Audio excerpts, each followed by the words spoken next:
Gangaikonda Cholapuram at 1000, a millennium-old proof that India was thinking in stone, science and statecraft. When India's Prime Minister Narendra Modi visited Gangaikonda Cholapuram to mark 1000 years of its construction, the spotlight briefly swung back to a civilizational truth we too often forget.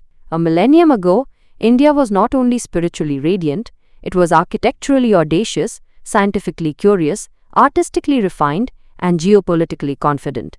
The temple at Cholapuram, properly called Gangaikonda Cholapuram, raised by the Chola Emperor Rajendra I, the illustrious son and successor of Rajaraja Chola I, is a living archive of that greatness. Who built the Gangaikonda Cholapuram temple?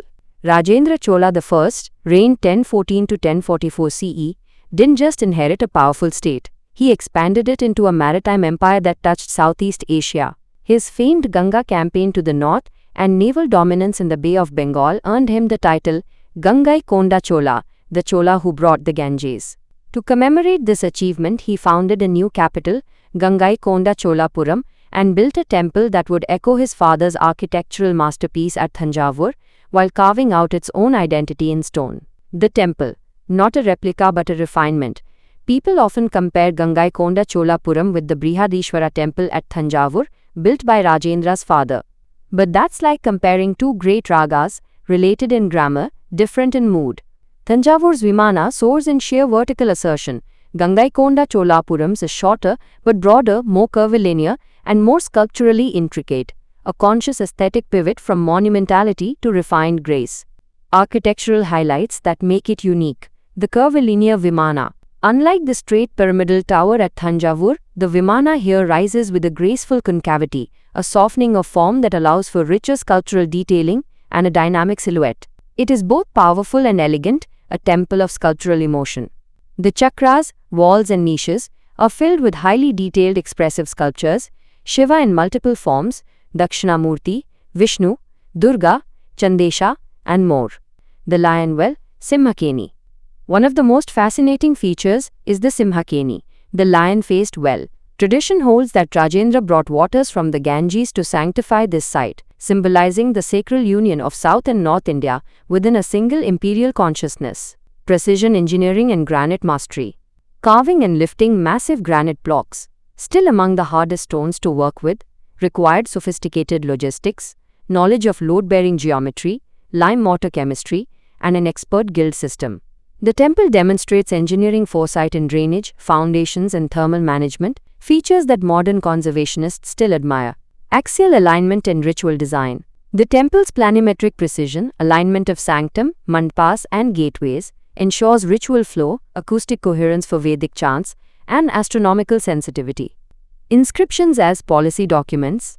For historians, the temple's Tamil and Grantha inscriptions are gold mines, detailing land grants, endowments, taxation norms, administrative units like nadus and valanadus, and social responsibilities. These are not just devotional spaces, they are archives of governance. The Chola template architecture as a civilizational operating system. Chola temples were not just places of worship, they were economic hubs, managing land, wealth and redistribution mechanisms, cultural incubators, fostering dance, music, bronze casting, and ritual arts, educational institutions, hosting Vedic schools and Shaiva mathas, and social welfare centers with provisions for food, water, animal care, and festivals. The Cholas perfected bronze casting, think of the iconic Nataraja form, ran administrative councils, like Ur and Sabha, that would make any modern decentralization theorist proud, and commanded naval fleets that asserted Indic presence in Srivijaya, Sumatra, Malaysia, Cambodia, and beyond. This was a networked civilization, religiously rooted, politically expansive, and globally connected. Advanced 1000 years ago, the evidence is in stone and still standing. Urban planning and water management, featuring tanks, canals, and temple-centered city grids.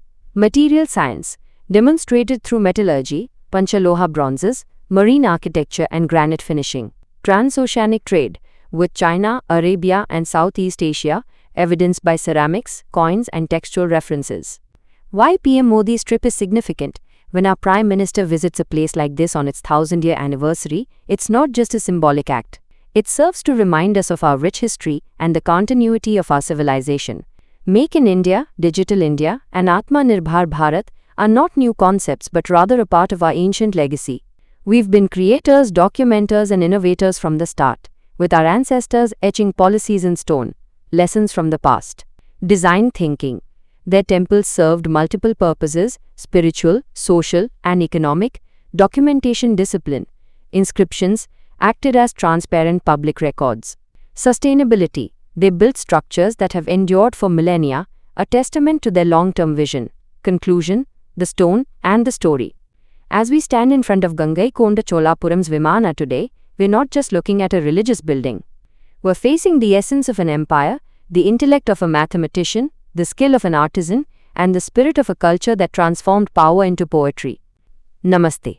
Astropuja.com is your one-stop destination for authentic Vedic astrology services and personalized Hindu pujas, homas, and other sevas at major punyakshetras. We are deeply rooted in the ancient wisdom of Vedic astrology and the time-honored traditions of Hindu rituals,